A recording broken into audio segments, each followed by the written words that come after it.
Okay, we're live. Hello back, everyone. I hope you're enjoying the afternoon. As you can see, we have snow in Edmonton, so it's snowing. For some local feeling here. For those of you who may have missed Chad Maruna's talk this morning, he reminded us of the vision, nothing about us without us. And it is exactly for that reason that I'm particularly pleased to have our second lived experience panel now, featuring the stories of Teresa, Cynthia, and Sean. And I also want to say a word about the fact that this panel is chaired by Dan Jones, who will take over from me in a second. He is a PhD student, but also a police officer of over 20 years. And as a criminal justice actor, Dan has been instrumental for some of my own research on the University of Alberta Prison Project, helping us to mobilize our findings on victimization to have real world impact and meaningful policy change, such as introducing victim services into remand centers, as well as introducing training on the victim offender overlap, trauma, and the compassion series as a training component for local police officers. So in other words, Dan has been really key in allowing us to make some tangible contributions to make the justice system a tiny bit more humane. I will let Dan and Cynthia and Sean and Teresa speak for themselves as to how they reconcile their relationships between someone who works in the system and people who have experienced the criminal justice system on the other side. And with that, I'll give it over to Dan. Thank you. Thanks so much, Sandra. I really appreciate that. And that's an amazing thing to say. I just want to say that this panel, I'm so honored to be chairing this panel. The three people that are here are people that have had a very profound impact on me. And I think that's one of the things in criminal justice, as criminal justice actors, we have to be aware of, that we can be vulnerable, we can be compassionate, and we can learn from the people that we interact with. I'm just pleased to introduce all three of these folks right now. The first is Sean. And Sean, this is Sean's very first time telling his story in a venue like this. So this is, I'm very proud of his courage for that. So I'm going to do a bit of an interview with Sean for that. The second person that we'll be speaking to is Cynthia. Cynthia, I've known I've been a police officer in Edmonton for 23 years, and I've known Cynthia for pretty much all of that time. And I've watched her grow and just come into herself, and her voice and her story is inspirational. And finally, Teresa. Teresa and I have been connected for, I would say, about 16, maybe 18 years. We've had it now. I can't wait I love when Teresa tells the story, because she says her story from a very amazing viewpoint, and watching her go through her journey has been an honor for me. So without further ado, I'm going to start with Sean, and we're going to first I just want to know, Sean, tell me about your life as a kid, how you grew up, where you grew up. I grew up between Edmonton and Toronto, living with my mom and my grandma. My grandma was very abusive. I got sent to live with my mom. She let me run around, do whatever I wanted to. So, selling drugs at 14 years old, getting into trouble, getting expelled from school, going to YYC as a kid, and then EYOC for a little bit. And then I kind of went on the straight and narrow. And then basically stuff kind of derailed after that. What do you mean by derailed? Well, around 2004, I got into some trouble, got charged for gun, drug charges, extortion, kidnapping. And I basically went to jail for 7 years. And in jail, I basically learned how to be an adult, really.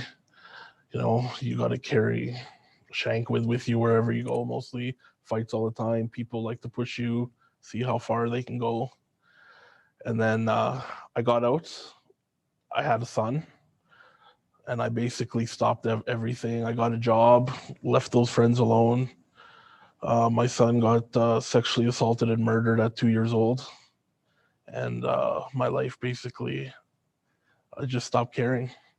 So I went back, started selling drugs again. And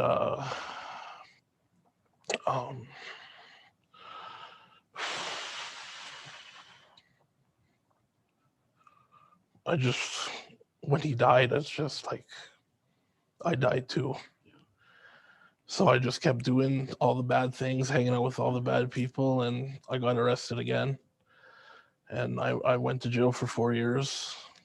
I got my high school diploma. I got a job. I just focused on myself, and I got out, and I've been out for 4 years now. Never went back, and I'll never go back.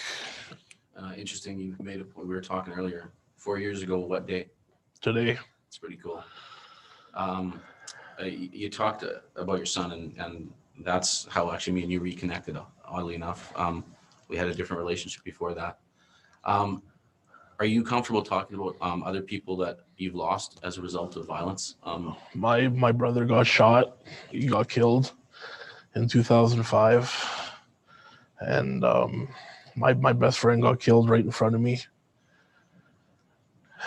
It was rough. It's like everywhere you look, your friends are dying. So I had to make a choice on whether I wanted to like keep going down that road.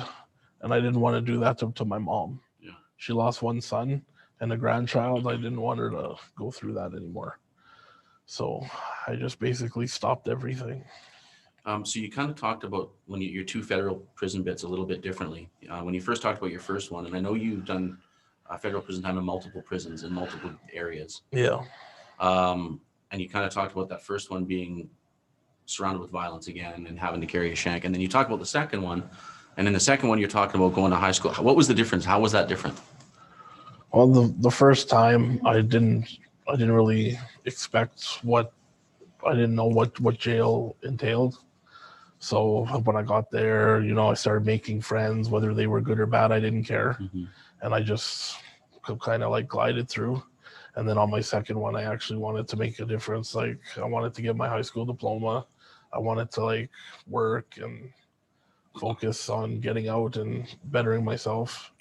I started seeing a therapist inside about like my growing up stuff, and it kind of helped. And I see one now every week. So I'm still trying to better myself. When you made that decision inside prison, did you find that there was some support from the prison, or did you do it on your own? I did it on my own. There's really no support, right? Like there's people who are not doing their programming, and nothing's really happening. So you really gotta, if you want to make a difference, you kind of have to do it on your own.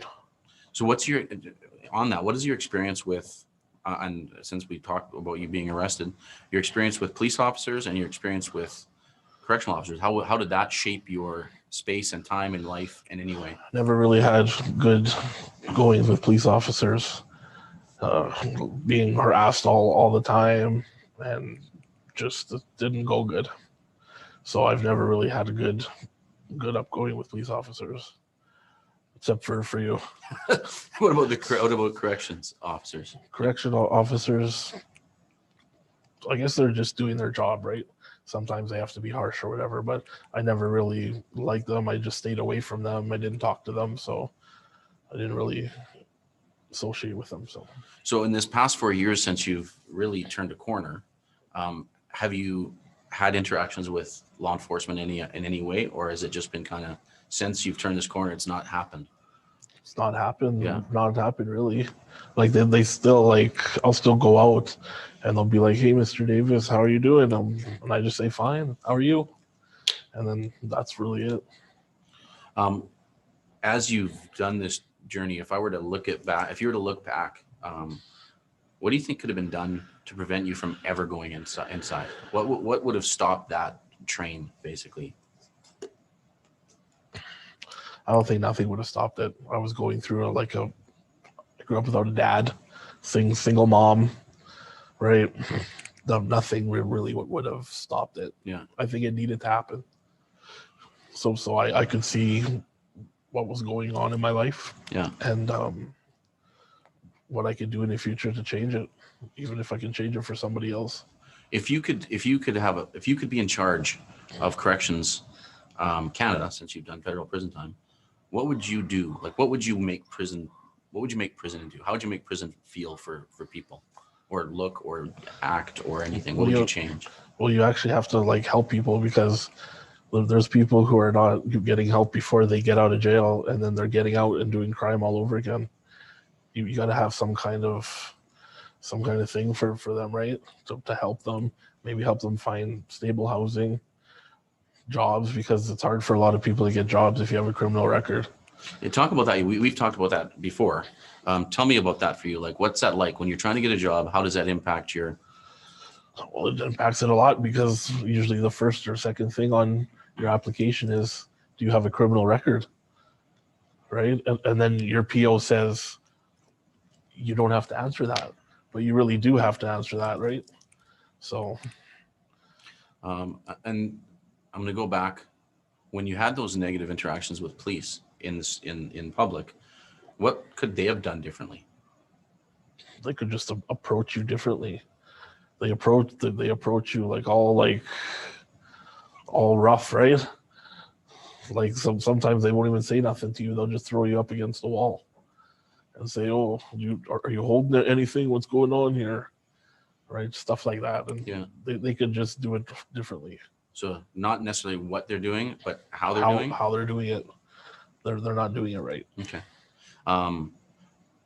If you could say something right now, with doing as amazing as you're doing right now, after going through all the things that you've gone through, and I've watched you do it, and I'm super proud of you. If you could say something to the police officers that you felt kind of targeted you and put you in those positions, what would you say right now? They always said I wouldn't change and I would amount to nothing. Well, I amounted to something. Good for you. I have lots of plans. Like, I want to write a book. I want to do a lot of things.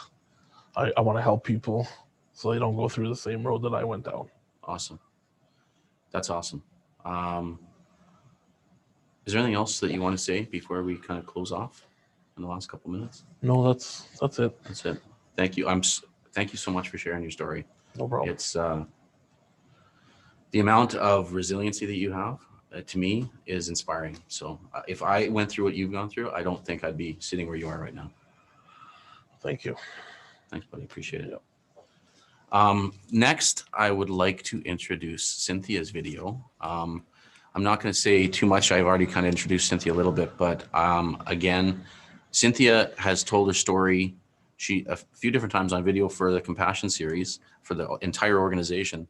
But recently, Cynthia came to present to our new help program, which is social workers and police working together, to give that lived experience understanding, because truly for us to understand trauma and compassion, we can talk about papers and we can talk about research and we can talk about statistics. What we can't do is understand people until we hear their stories. So I'll get Dave to put Cynthia's video up, and then we'll chat about that after.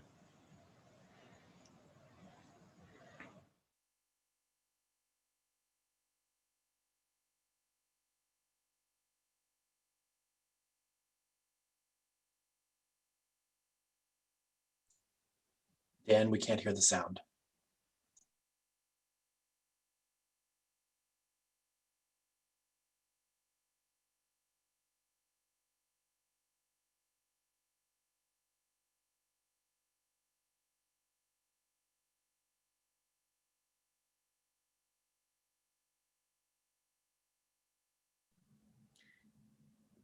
We don't have sound.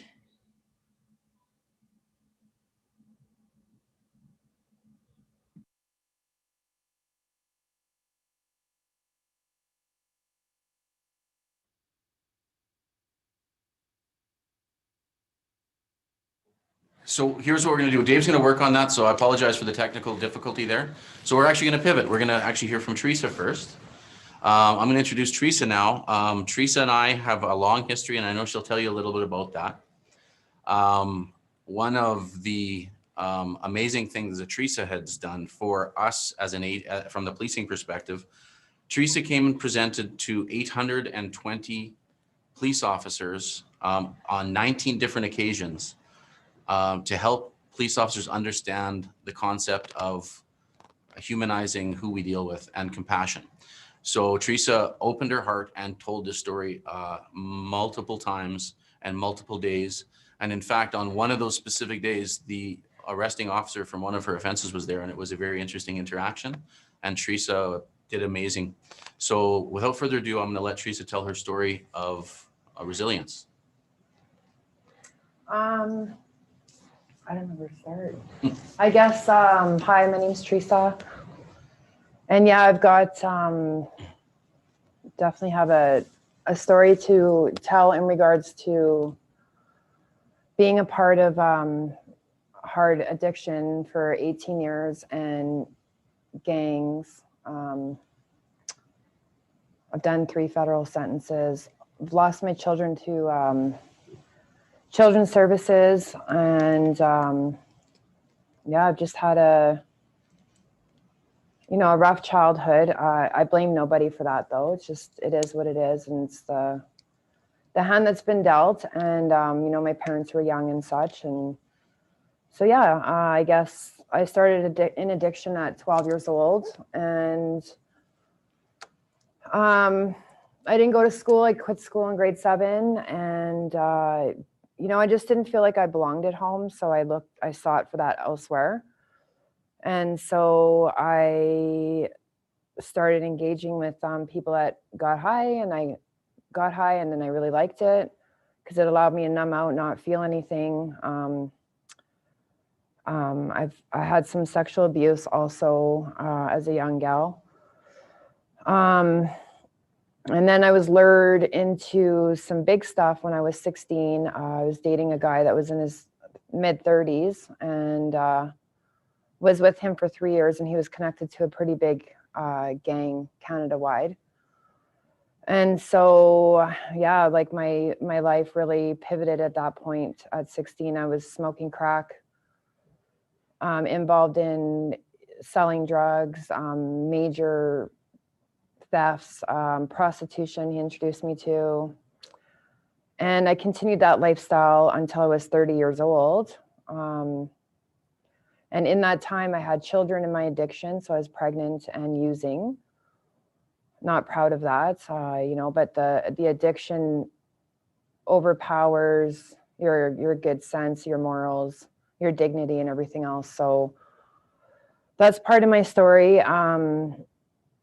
Yeah, and I was just heavily involved in gang life from a very young age. And, in the gang life, I felt like I belonged. I had a family, people that loved me, respected me, cared for me, looked out for me. Because back then we all looked out for each other. It wasn't like how it is today.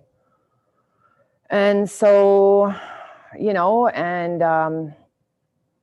after I left a guy that was, that lured me into everything, after 3 years, I got into an Aboriginal, he was a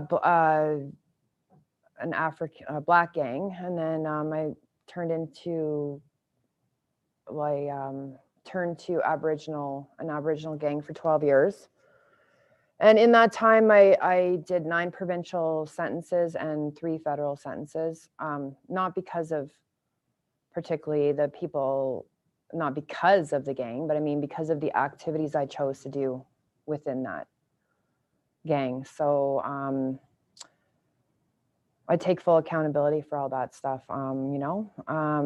and my last federal sentence was 5 years. It could have very well turned into a life sentence because the guy that we robbed almost died. So it could have very well been, a 25-year sentence.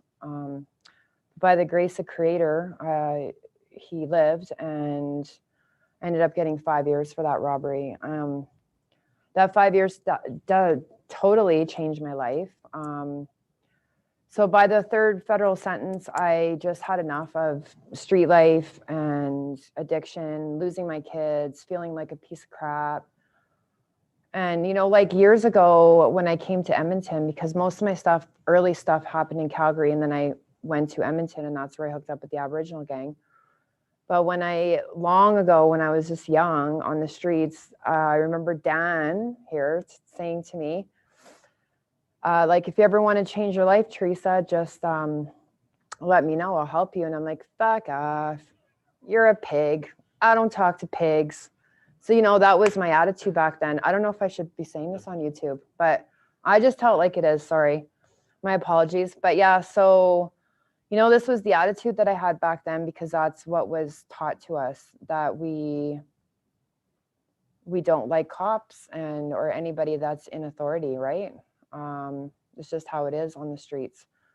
So yeah, that was kind of how I treated him back then. So and he was just being a guy that was, you know, caring about the people and wanting to help. So anyways, years later, when I ended up getting the 5-year sentence, I really started to think about things, because, you know, my dad came into the institution. He's like, you know, Teresa, I'm really disappointed in your lifestyle and the choices you're making. And like, I'm not going to support or talk to you anymore if you don't start changing your ways. Like, you're 30 years old now. It's time to smarten up. And, you know, and then, and the look of disappointment that he had made me like just feel really compelled to change, you know, like just seeing that hurt and sadness in my dad's eyes, because it was my dad that raised me, my sister and I, as a single dad. You know, we had a few stepmoms along the way, but it was mostly my dad, and he did the best he could. And then I had another visitor, child welfare, children's services, letting me know that my kids are going to be PGO until they're 18. So I'd be losing them for good. So, you know, I had that visitor as well. And then the third situation that happened for me in the first couple of weeks of my 5-year sentence was that the guy that I was with, who was pretty high up in the gang at the time, got jumped in the remand, and is still to this day. That happened how long ago? 16 years. I've been clean. I've been off. Yeah, okay. I've been off crack and out of gangs and all that for 15 years now. So it's about 15 years that he was severely, he was jumped by his own crew, and he's, you know, still a vegetable today, to this day. So that was a huge eye opener for me. And so all those messages coming at me, I was like, I really need to change my life. Like, I can't do this anymore. You know, like my kids are sitting in care. I have all this trauma inside of me. I've hurt a lot of people. I'm in like full-fledged addiction. I don't even know who I am. I'm lost and confused. Don't know, like, just don't know anything. Living like a zombie, surviving, you know, and I was just tired of it. Just surviving, you know. I wanted to eventually thrive in my life. So yeah, I actually called on Dan coming in to the penitentiary, and because I remember his voice popped up for me when I started to think about change in my life. And so I asked the warden and the guards if they can facilitate Dan coming in and talking to me, because I needed some like gang intervention of some sort, or like I needed some direction. And I remember him saying he would help me. So he came into the federal institution I was serving time at, and through the back office, of course, because you don't want to be known to talking to cops in the pen. So he came and seen me in the warden's office, and he directed me to Derek Powder, who was working for NCSA. Actually, he still is, but he was doing gang intervention at the time. And so I got connected to him, and he really, really helped me in my journey for that, in that respect, like losing that gang mentality. Because once you're entrenched, you have the mentality, you think like it, walk like it, talk like it, everything.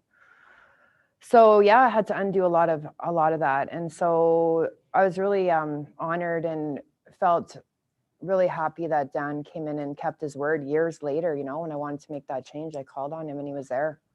So that was really amazing. You know, that showed me that there is good people in the world willing to help, right? And so that started off, and then I started attending sweats in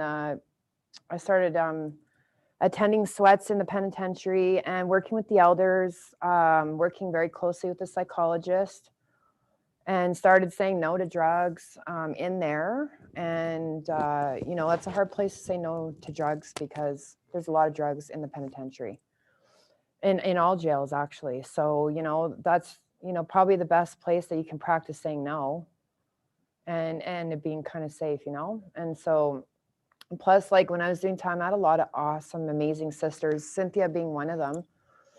And so we all just supported each other, like, you know, back then and stuff. And yeah, it was like a really good time to do time. Nowadays, you don't want to be doing time because things are a bit harder especially with COVID and everything.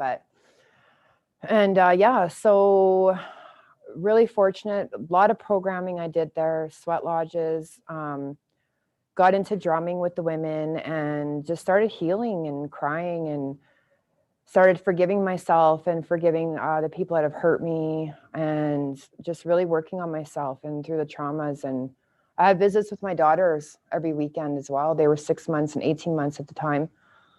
Because the CFS worker said that she would give me visits as long as I stayed clean in there. So that's what encouraged me from the beginning, and my dad and what happened to the boyfriend there, the ex. So yeah, so I just started really working on myself and doing the healing journey in there, and took advantage of all the awesome programs that they have in there and the elders, you know, the culture, and you know, that drum that we sing on gave me a lot of, you know, that's the heartbeat of our mother, you know, and that gave me a lot of healing. And I still drum to this day with my sisters that I did back then. We're all out and doing well. So, you know, it's, yeah, so today I'm just, today I work in the institution, one of the institutions. So it's pretty crazy that, you know, I've done 3 federal sentences and I now work in one of the prisons. So it's pretty amazing. So I do gang intervention in there, and it's I run a program with an amazing woman and amazing staff. So it's really awesome.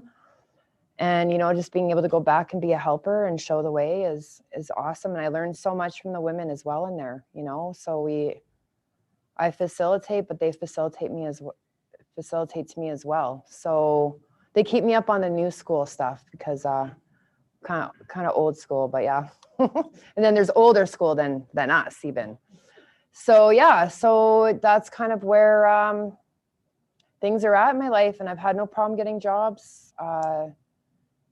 Just volunteering with Dan a lot, and he's helped me with getting jobs, like being a reference and stuff like that. So yeah, I guess that's kind of my journey. And, you know, I'm no longer surviving, I'm now thriving. And it's a huge impact in raising my children. Not on the streets anymore. I don't participate in any gang things. I don't do hard drugs. My life has completely changed, and I'm very grateful. And I'm super honored to be a part of this. So thank you very much. Hi. Thank you, Teresa. I really, I appreciate you being open and telling your story. It's an inspirational story. So thank you again for doing that. Yeah, no problem. Now we're gonna, are we good, Dave, with the tech? So we're gonna move back to Cynthia. I'll reintroduce Cynthia. Cynthia, again, has done some amazing work with us and is working with us to try to help individuals who are in law enforcement understand who the justice client is. And we'll go to Cynthia's video.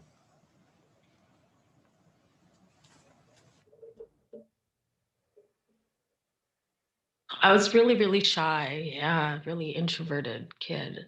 I had no, I was really young. Like I was, I don't know, it was very scary living with my dad. We didn't have a normal childhood. I felt like it was all my fault because I couldn't make anything better at that age. I grew up pretty fast. The abuse started really, really young. My dad was a pedophile. He raped my older sister, my 4-year-old brother, and my older brother, myself, and my brother David, my 4-year-old brother. When he was 4, he was so badly injured that he's schizophrenic now. Something stabbed. It was so traumatic for him that he's not the same anymore.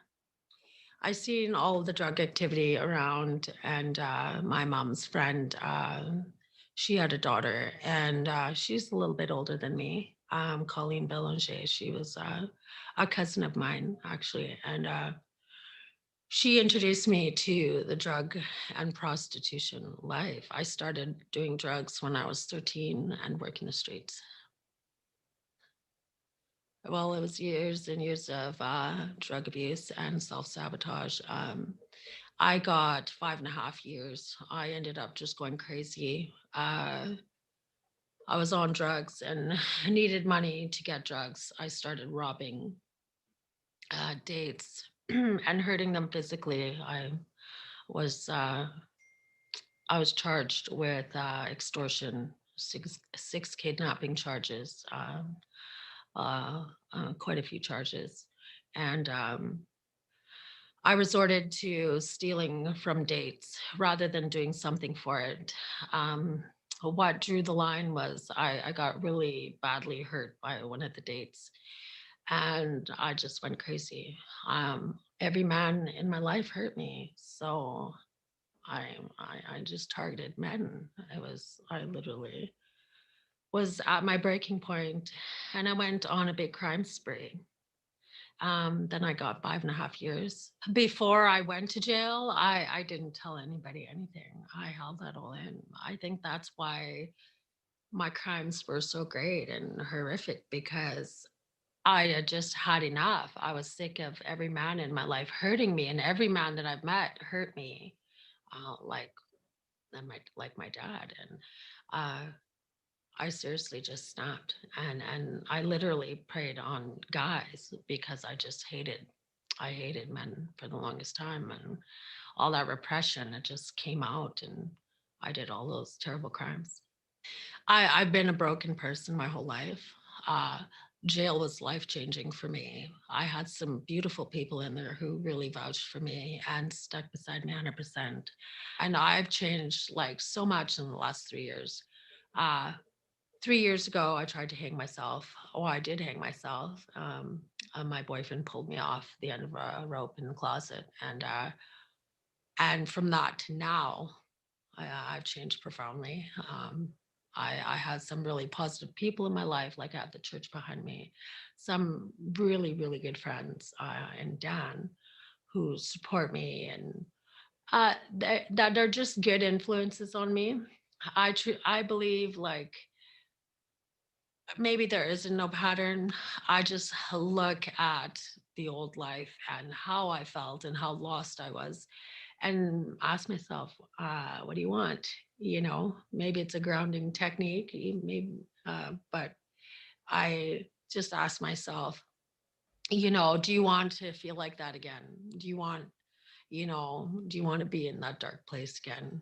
I was so high and so drunk all the time that I got so depressed that I tried to take my life. Do I really want to be in that dark place again? So I asked myself, I just think about those times, and it just straightens me out. Yeah, it's not a place where I want to be anymore. Not a place I ever want to go back to in order to cope. Now that I'm so sober, I like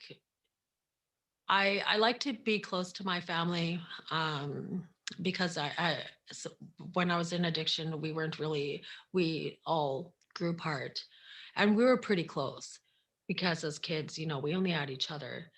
But now that I'm sober, I like to keep them close, and I like to keep them close, and I don't know. I don't go to AA meetings. I've had some bad experiences with AA meetings, but I don't know what it is. It's just really a question that you have to ask yourself. What do you want? And going back is not even an option for me anymore.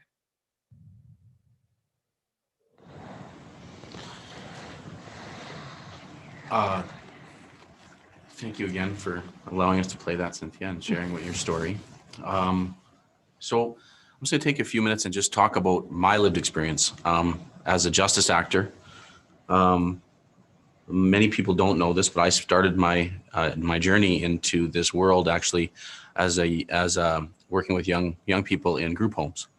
I moved quickly into the Young Offender Center, where I was a correctional officer for a period of time, and then the Fort Saskatchewan Jail, and then I worked at the Edmonton Maximum Security Institution.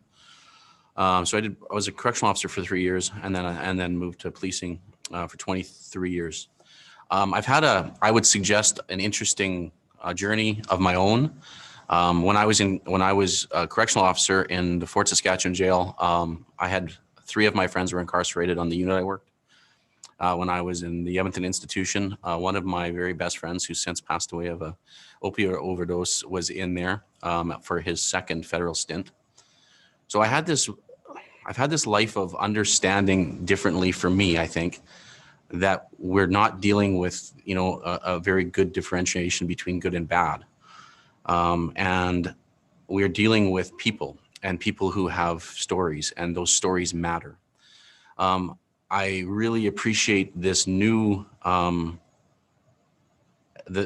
new leadership in my own organization with the Edmonton Police Service, and the Chief of Police talking about community safety and well-being rather than enforcement as the only option.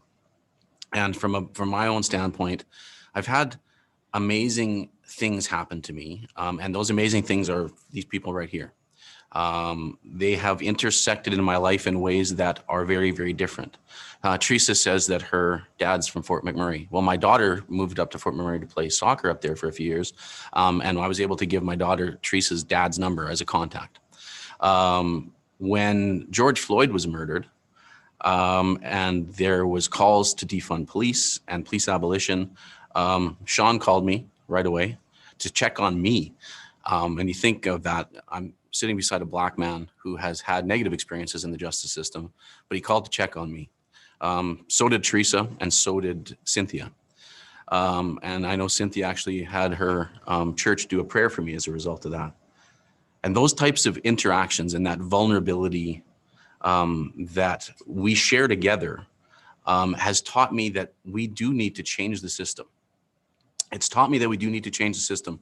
And I do think things happen for a reason.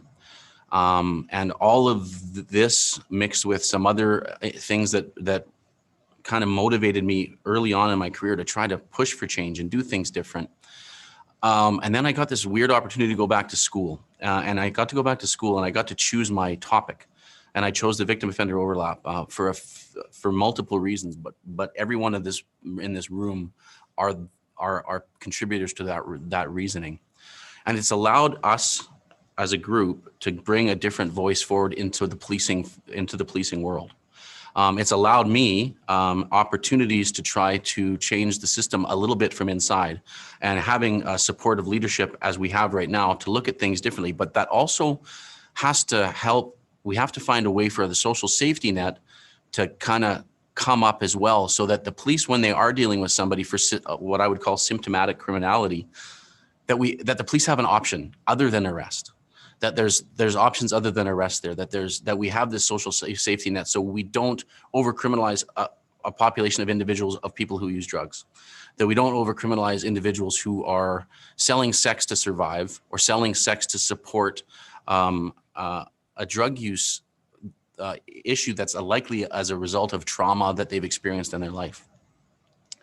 So having individuals like Sean and Teresa and Cynthia, and you heard from Justine yesterday, that will come and speak to the police about their stories has an incredible impact. It has an absolutely incredible impact. And I don't know if they know the impact that they have. After Teresa's spoke, I have heard, I don't even know how many years ago that was. It was I'm thinking 6 years ago, maybe 5 years ago. People still talk about that to this day. People still talk about that.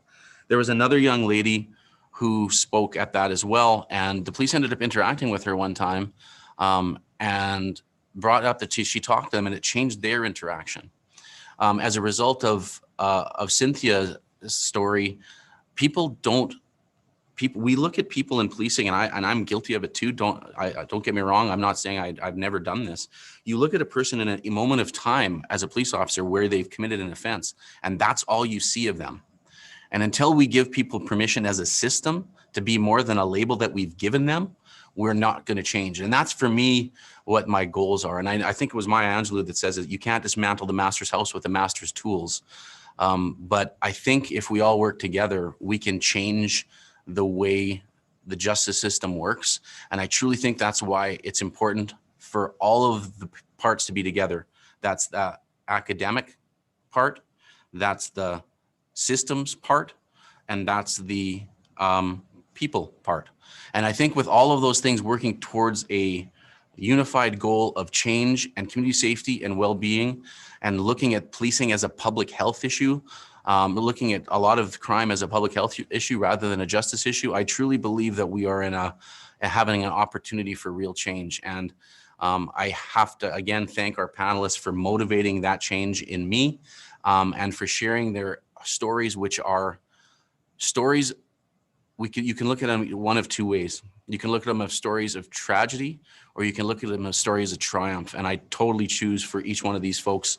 I see them as triumphant. I see them as beating the odds. I see them as resilient, and I see them as people that are truly part of my life. And I truly love them being part of mine. Thank you. I'm now going to actually flip it over to Sandra, because Sandra's going to ask the questions for us. So thank you, Sandra. Thank you. And thank you, all of you. This was an extremely moving panel, extremely powerful. I cannot thank you enough for taking the time and being willing to come here and share your stories. I think, as Dan has said, your stories have had an impact on policing, but I think they will have an impact on the much wider world, not just academia. I know these panels are watched by many people, so thank you so, so much. We had lots of questions coming in, and what I will do is I will just ask them in turn, but we actually have a question that is directed at all of you. So I will start with that. This question comes from L'Oreal. She's watching on the YouTube channel, and she says, Sean, Teresa, and Cynthia, thank you so much for sharing your stories with us today. My questions are for all the speakers. In what ways, if any, has sharing your story with police officers, academics, or the general public helped you personally? How do you think academics and the criminal justice actors can be better at listening to and respecting lived experiences? I don't know who of you wants to start, but she's asking all of you. Yeah, so thank you very much for that. And I'd have to say that telling my story over and over, I've probably told it about 1,000 times now over the past 12 years, I'd say.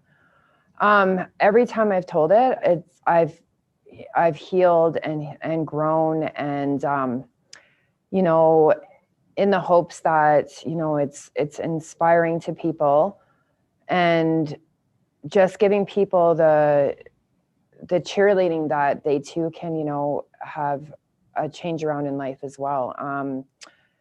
I used to cry like at certain parts of my story. Like, you guys haven't heard a lot of my story, but I used to cry in the first probably 100 or 200 times that I used to share my story. And now I can share it like gracefully and without breaking down. So, you know, it's just about, you know, honoring and accepting your journey, and knowing that you're educating people on humanity, you know, and, you know, just because we've engaged in certain things does not take away the fact that we're human beings. And so we need to honor and love each other no matter what. And like the biggest thing is that there's no such thing as bad people.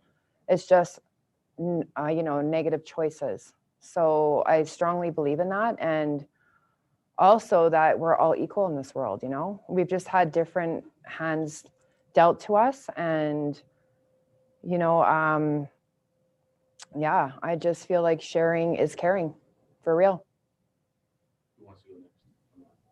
Thank you. That's yeah. I can totally relate to your statement, like in the sense that, you know, everyone should be looked at as a human being. That is so important, what you just said.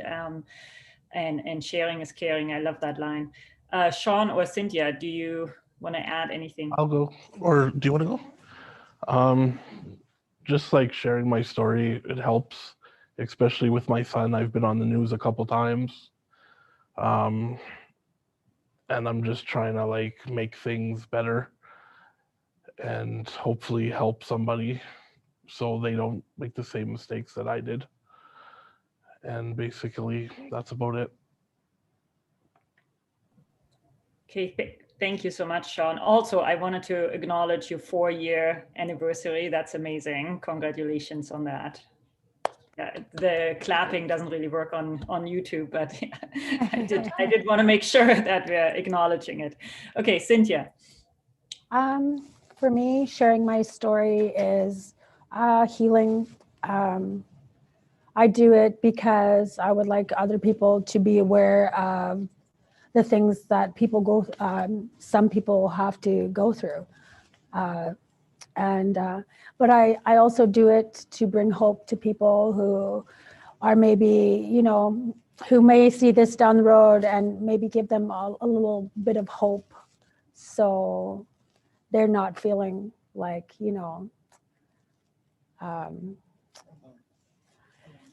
so alone. So that's why I do it. Okay, so you all talked about the hope aspect, but L'Oreal was also asking about, why are you sharing it with police officers? Like, are you hoping to change? Yeah, Teresa, I'll let you go. Okay.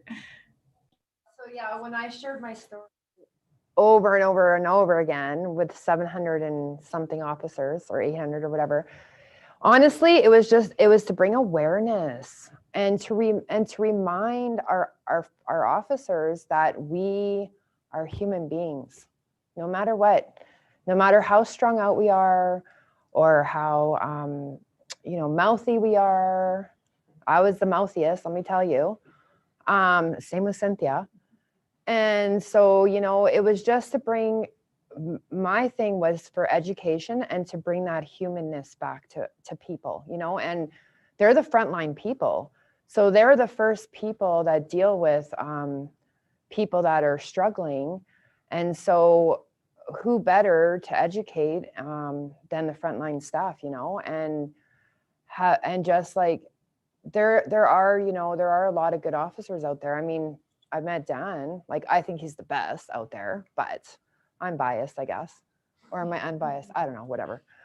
But yeah, so, it's just about educating the officers and reminding them that we all have a story, and that we're not bad people, and just to bring that humanness back, and to also inspire as well. And like, look, now we're all coming back.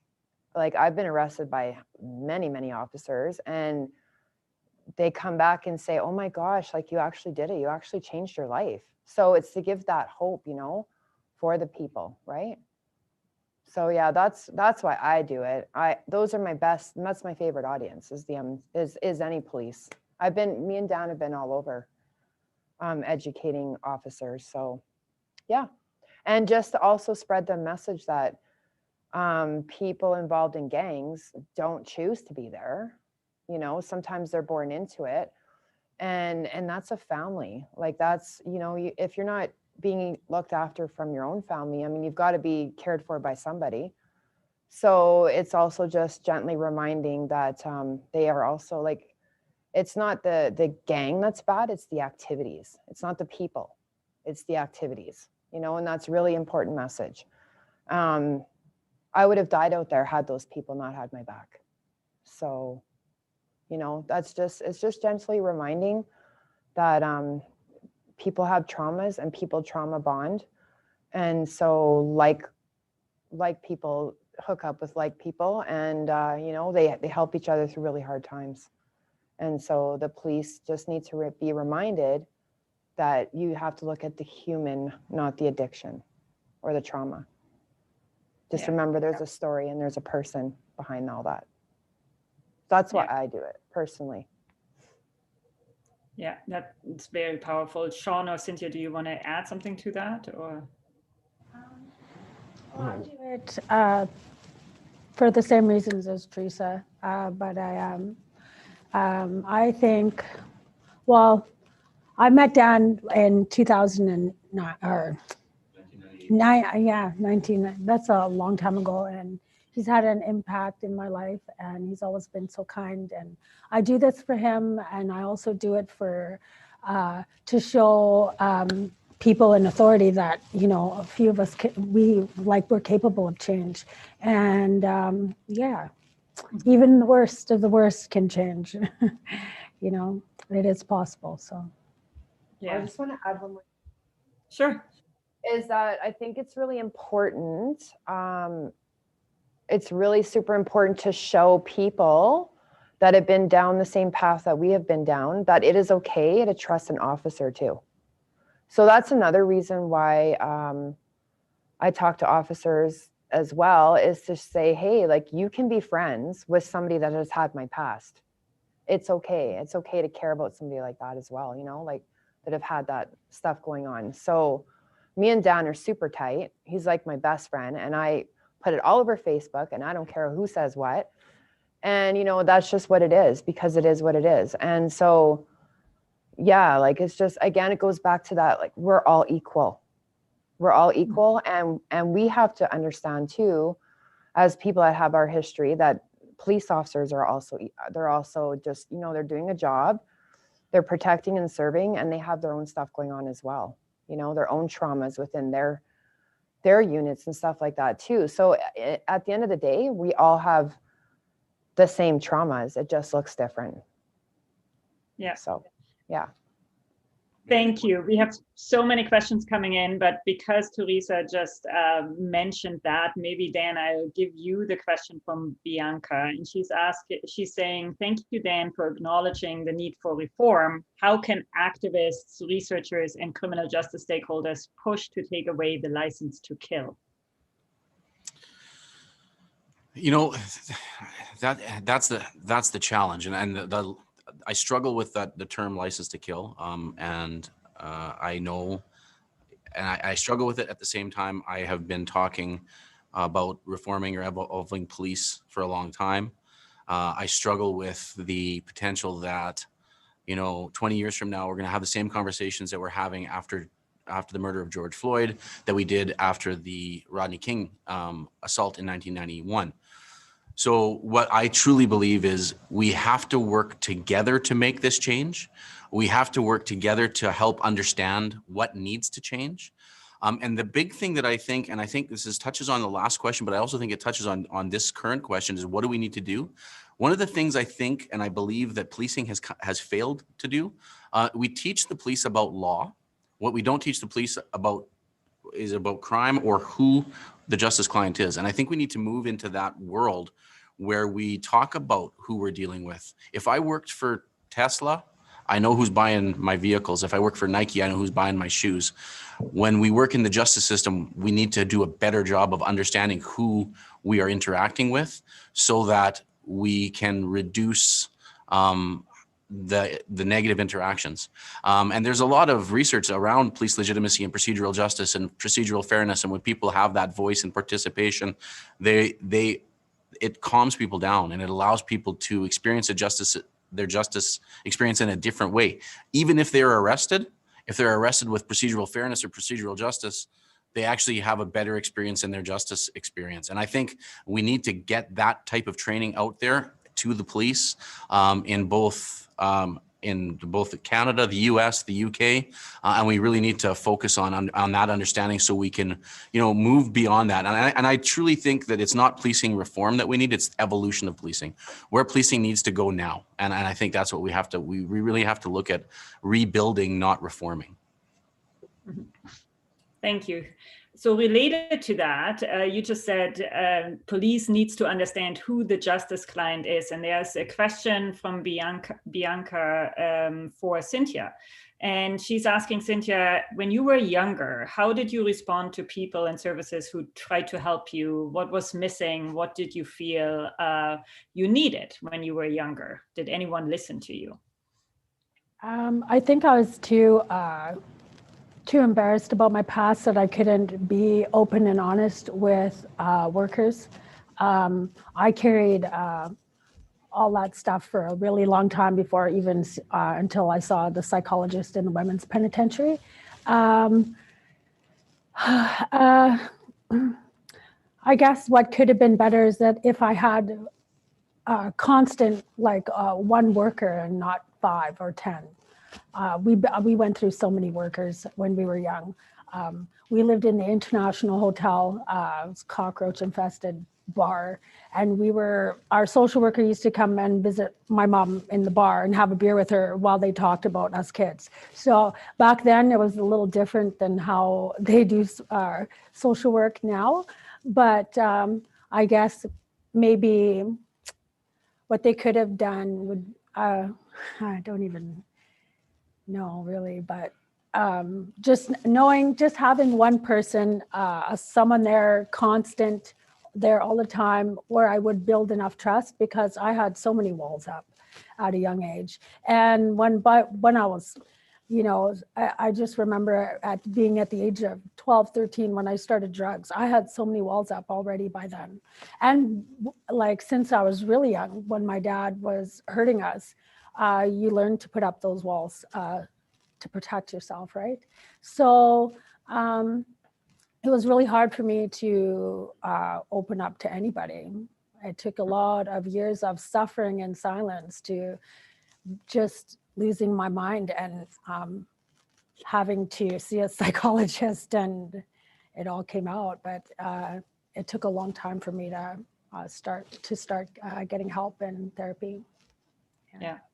Yeah, no, that's good. It's something we see in our research all the time, like the constant turnover of people and workers really does make things very, very difficult to build a trusting relationship.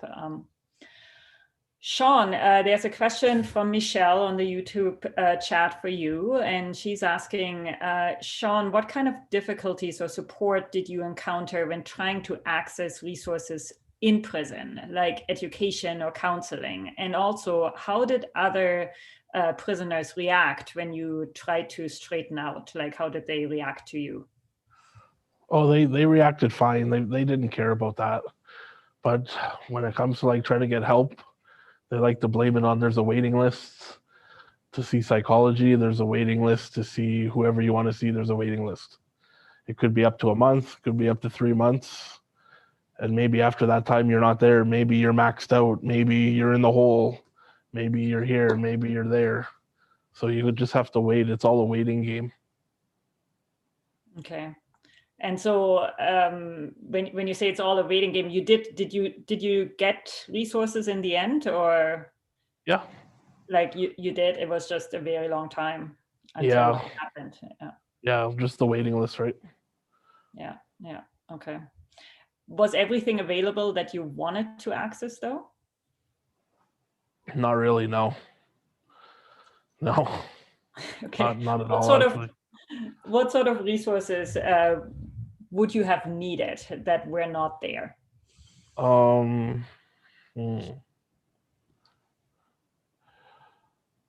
know. I could just get more contact with my family. Mm-hmm. Just like more support from my family, I guess. But everything else was fine. I was just doing what I had to do to get out with the schooling and everything else, and try to better myself. Yeah. Even schooling, I had to wait 6 months just to get into school. So. Yeah. That's a long, 6 months in prison is a very long time to just sit around and not be in school. Yeah. Okay, thank you. Teresa, there's a question from Rebecca, a bit of a different direction, but she's asking, you mentioned undoing the gang mentality. What was the process you went through in order to accomplish that? Well, I still go through it, to be honest. So basically, well, I don't know. Honestly, Derek Powder said 3 words to me way back, or how many, we'll figure it out. But anyways, he said, Teresa, women ain't shit in the gangs, and you need to recognize that. You're disposable. So that's way more than 3 words. But anyways, he said it in a different way, and it was like just straight up. And I was like, what? No, really? Because like women in gangs actually do a lot, let me tell you. I'm not going to really get into it because that's not the topic today. So we'll save it for another time. But so it's just basically you're undoing all the messages you heard as a child too. So like stuff like what goes on in this house stays in this house. What you see here stays here. Children are seen and not heard. You know, and then they're the messages the gang gives is, you know, okay, well, I can't say the certain, okay, something, till you're dead. So, you know, that's implemented. Never crack to the cops, you know, so it's just, there's just a certain lingo that is maintained in a certain code that is embedded in you. And so you must live by that, you know, if you want to survive in that game. And so, because if not, you're going to get killed, right? Snitches get stitches. There's all kinds, like I can go on and on. So you literally have to, and like I said, these people were my family. Like they took care of me in my darkest days when I didn't have anybody.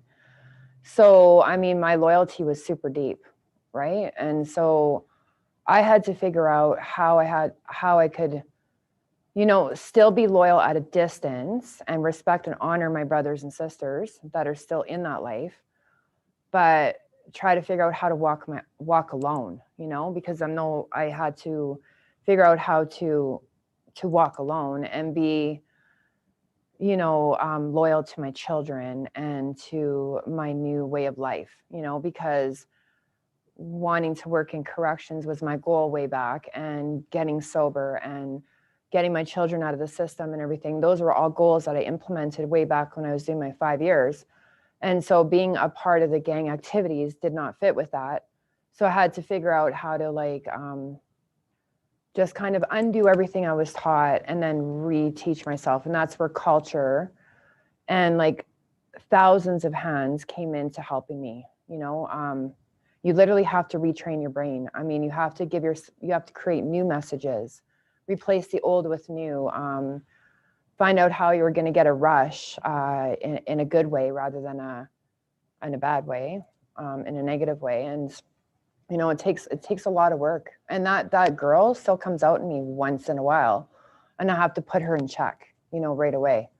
Like if I come across certain situations, that person can easily come out just like that, you know, that hard attitude and just like, don't F with me kind of like, you know, kind of thing. And so I have to remind myself what the elders always tell me about being kind and gentle with myself and others, no matter what comes down my path. I've had a lot of hard things come my way in the 15 years that I've been on this new journey. And it's, I'm not saying I always handle things in a good way, but like I haven't gone back. So, I mean, it's just, you know, it's just moving forward and just like educating yourself constantly, you know, and learning from the people out there, you know. And so, yeah, just undoing all those messages and replacing them with new ones. And that's where your new people come in and help you with all that. I've had hundreds of hands help me into where I am today, including the people that are still stuck in addiction and whatnot, you know, if that makes sense. No, it does. And there's a follow-up question that I'm going to ask right away, because you already touched upon that. You're working in the system now, right? So you're working in the prison. And the question is, how do people who are currently housed in that prison and the people who are working there, like the staff, the CEO, how do they see you? How are you received there? Okay, honestly, I think the staff at first had a really big issue with me coming back because, you know, I created a lot of havoc in my first 2 sentences, you know, where I was selling drugs, participating in gang activity, fights, getting high, all that stuff. So I wasn't a model inmate, as you could say. And I was really super sassy and like always in trouble with the guards. So, you know, I think, and then my 3rd sentence, like I said, that's where I made my huge turnaround and started doing the healing work and working on myself. And I carried that out to the street. So I know that the first initial message when coming back was, oh my gosh, they're actually letting her back in here. Like, that's crazy. Like, what if she is here to recruit or bring drugs in? Like, you know, they had all these fears and stuff like that, which I get. I totally get that, you know, because I you know, it goes back to my history, but they need to realize that I've changed. And so when I go into work every day, I just kill with kindness, and I don't really worry about the gossip or people's opinions of me because they don't really matter. I know why I'm there, and the women respond to me amazingly. I've never had an issue. I've been there about 10 months now, and I just keep it real in there, you know, like I don't, and I always remind the women that we're all equal, you know, and I'm learning from you just as much as you're learning from me. So there's no like competition or I'm better than you or any of that stuff. It's just going in there real, doing the best that I can every day, and, you know, helping them where they're at. That's what's important, you know, where they're at. Not trying to change or make them, you know, do this or that. Like, yeah. So guards, COs, not great reception. Receiving, I guess. But I think I'm slowly changing that, and they're seeing things. Like I just had a conversation with the dog, the dog handler in there last week, and he's like, I don't know, Strong. I just don't know. I just don't know about you working here, man. And I'm like, that's okay. You don't need to know. It's all good. I know what I'm here for, and you just watch. You keep watching me. It's all good. It's all good. I have nothing to worry about. And he's like, okay, cool. You know, so like, just stuff like that.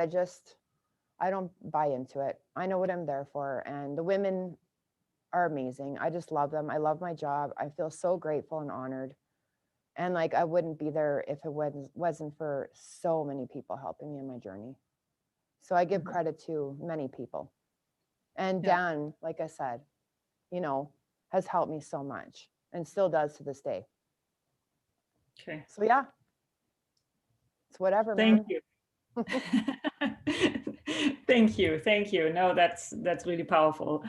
I do have a question for all of you from Maggie on the YouTube channel.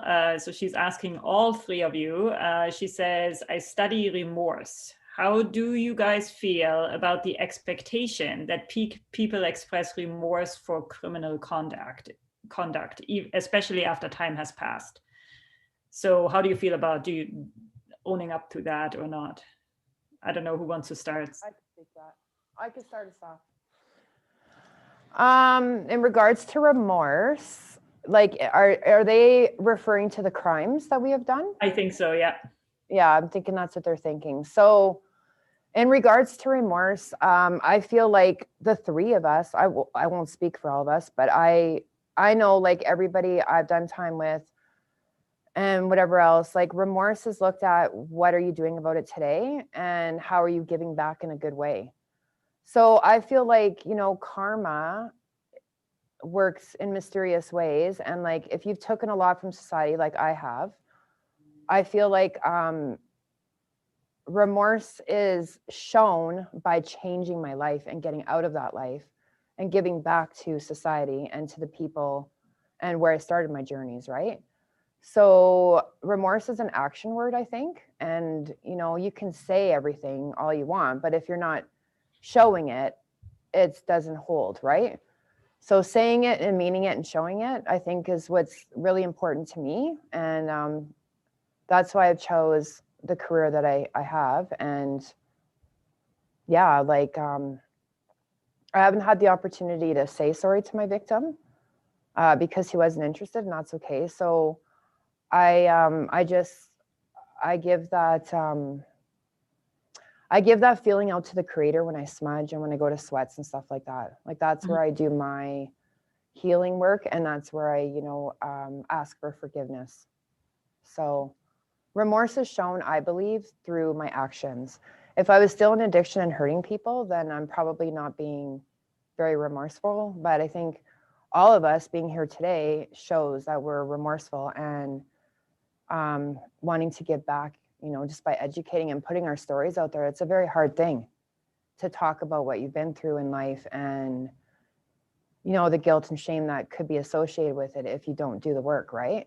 Thank God we're all healthy enough to be able to do that. But, you know, so I believe that remorse is an action word. Yeah. So thank you. that's my. Thank you.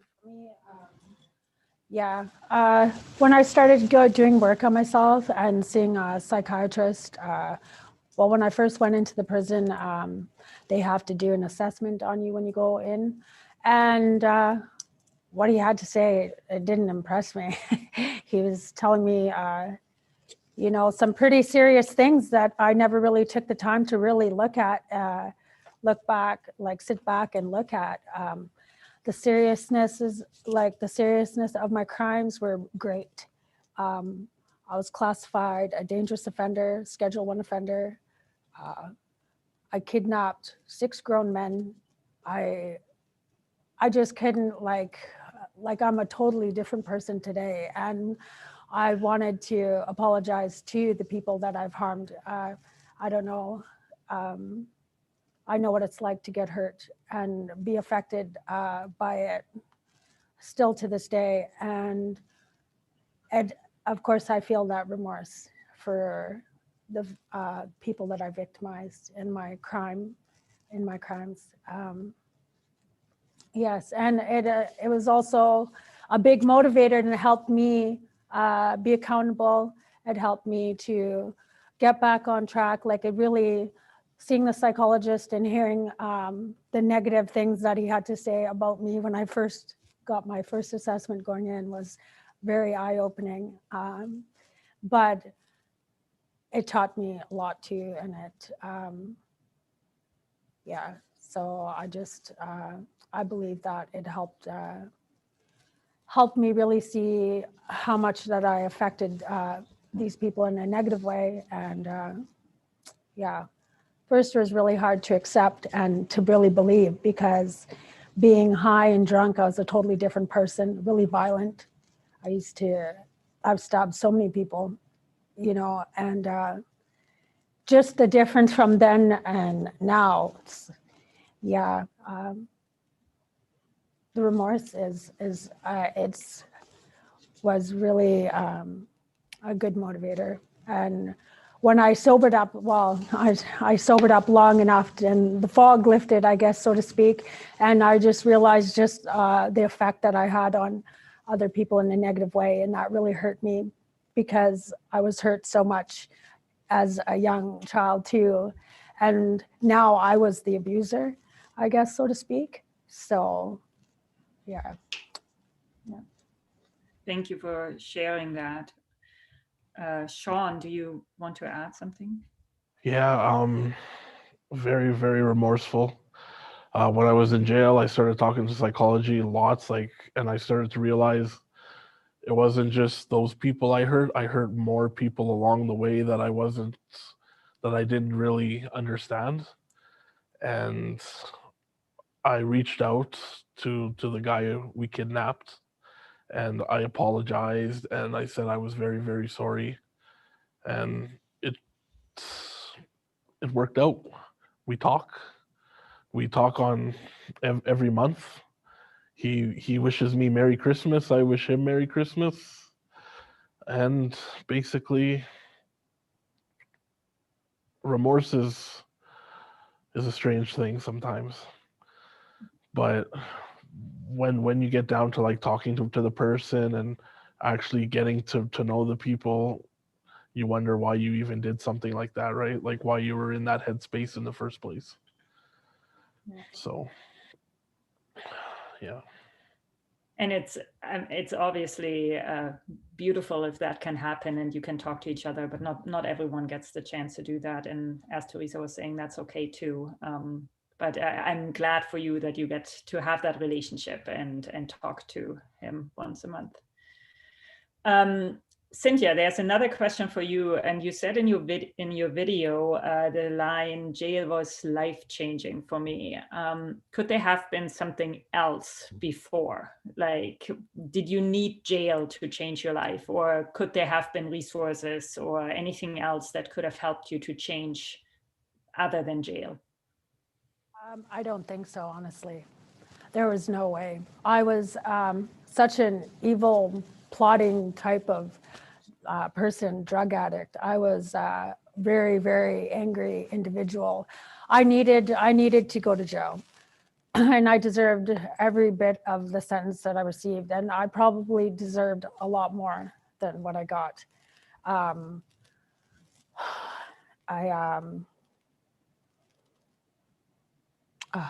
lost my train of thought.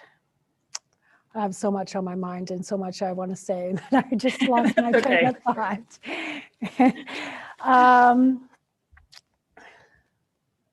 So could you ask me that question again? Yeah. Could there have been, I guess the question is, was jail needed, or could there have been something else? Because you said the line, jail was life-changing for me, right? Yes, I had nobody to really show me how the abuse started young in my childhood, and growing up, everything was always dysfunctional in our family. You know, and I was so messed up from trauma and suffered from PTSD. I brought it when I started doing drugs and got into my addiction. I quickly became angry. I had issues with all men. All my crimes were hate crimes against men. So I carried that trauma. I needed to go to jail. I didn't have anybody show me how to be, I don't know, what you would say normal. Mm-hmm. And, you know, what people did every day, I wouldn't have a clue. I went to jail. They had so many programs. I took every program that I could get into. And it was life-changing. They had CBT and DBT skills, and they kind of help you retrain your brain. I was around positive influences. I was around Val Gow from the Women's Institution, and she was really impressionable. She was really impressionable on me. And they affected me in such a, I was going to jail was good for me. I just say that.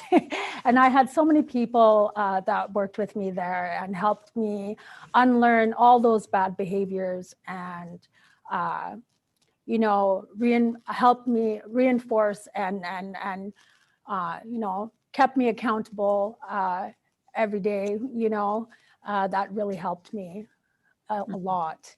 If I didn't go to jail, I would still be out there hurting people, and I guarantee you that. I was an angry person. Okay, thank you. I think we have time for one last question before we have to wrap it up, and it's again a question for all of you. It's coming from Larissa, also on the YouTube channel, and she says, "Thank you so much for all of you for sharing your stories. I am wondering what support, if any, you all had when reintegrating back into the community, and was there anything missing that you could have used?" Yeah, so the support I had reintegrating into the community was, well, Cynthia had mentioned Val, that is my mentor. Where I work, and oh, well, I guess I just outed where I work, but whatever. Anyways, yeah, so I had that, and like, honest to God, what saved my life and what got me on the right track was starting the change in the prison and having a super solid relapse prevention plan. My relapse prevention plan had everything from addictions to leisure to legal goals to goals of getting my children back. Like it outlined everything in my life, and it was over a 5-year span. So there's a bunch of baby steps, and then there's short-term goals, which led to my long-term goals. And it, you know what, like working in the pen, I've hit all my goals that I've achieved, or I set out to achieve 12 years ago when I got released. And so now I have to make new goals. So that was my saving grace. And also having Dan, I requested to the parole board that I had to check in with Dan weekly. And so I knew that I needed to have that when I got out. And so I kind of asked the parole board to make my own little special condition, which is not really normal. Normally they give you the conditions, but I had asked that to be put in my conditions. So they found that kind of unique. because I knew that I needed to be accountable to somebody connected with the police so that I wouldn't dip my toes into the gang life anymore. Like, you know, because so I needed that accountability. So having a really solid support network getting out. So I had a mentor that I worked with in there. I had a good relationship with my children and the foster mom. I had Dan Jones. I had my dad back in my saving grace. And then I also had a solid relapse prevention plan. And did I mention Dan? Yeah, I did. And also, so I created a whole bunch of supports before I got out. And I'm still tied to everybody, every single person in that support book to this day. Thank you. And I mean, having the chance to have that really solid plan in place is unfortunately not something that many people in prison can do, but it's fantastic that you were able to work that out, right? And that people worked with you on that. Sean or Cynthia, do you have anything to add? How did that work for you? I had my mom, my stepdad, my grandma. I was fortunate to have like a lot of people behind me. They just wanted me to do better. And like, I've known Dan a long time. Like, he's arrested me multiple times. He's helped me along the way with my son's stuff. And he wrote a letter to the parole board for me. Like, he helped me a lot, and he still does help me a lot. And yeah, thanks, Dan. Thanks, buddy. And yeah, that's about it. So Sandra, yes.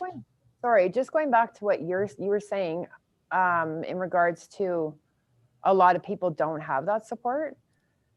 So I've noticed being an inmate and also now,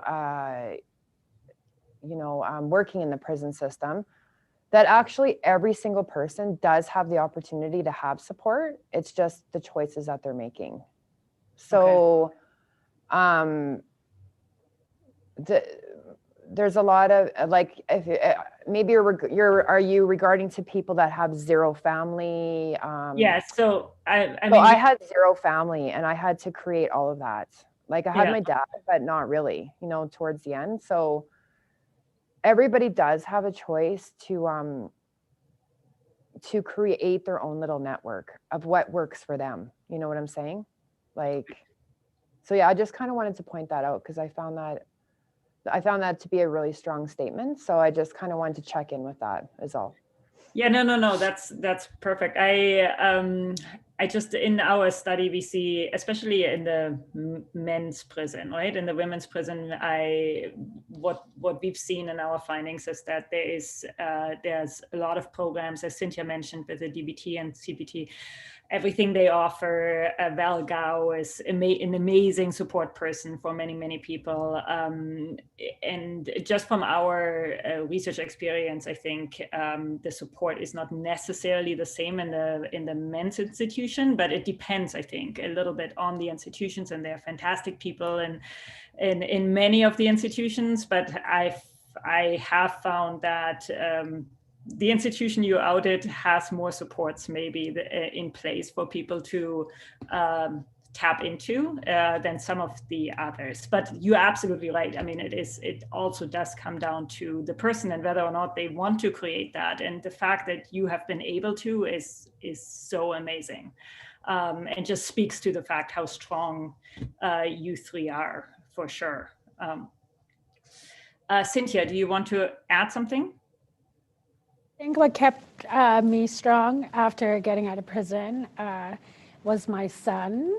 I got pregnant on a pass from EIFW. I went back pregnant and I had my son. My sister took him till he was 5 months old because there was really no there was a mother-child program, but I think at the time there were some women pedophiles in there that prevented me from raising him in there. So, but he was my rock. Yeah, he's so beautiful. He's 16 now. It's been a while since I've been in the prison, but he's kept me strong this time. Like I mentioned in the video, I lost my first son. I gave him up for adoption. That was one of the most hardest things I've ever had to do in my life. So the thought of losing another one broke my heart, and it just reinforced everything that I was taught in jail. It just helped me stay on track. Yeah. Okay, thank you. I have gotten the message now that we are out of time, so I have to wrap it up. Thank you so much for sharing your stories. This is not easy to do. I know it's very hard, but I cannot emphasize enough how appreciated it is and how much I think you're helping not just criminal justice organizations, but also academics who are often sitting in their ivory towers and other people out in the world to understand really your stories and how we should think about people who are involved in the criminal justice systems. Teresa, you said everyone is a human being, and that is really the message I think that everyone needs to hear. We need to listen to people's stories and really get an understanding of people's lives. So thank you so much. This is very appreciated. And also, Dan, thank you for facilitating all of this and for all the support you have shown to Cynthia, Teresa, and Sean, and for everything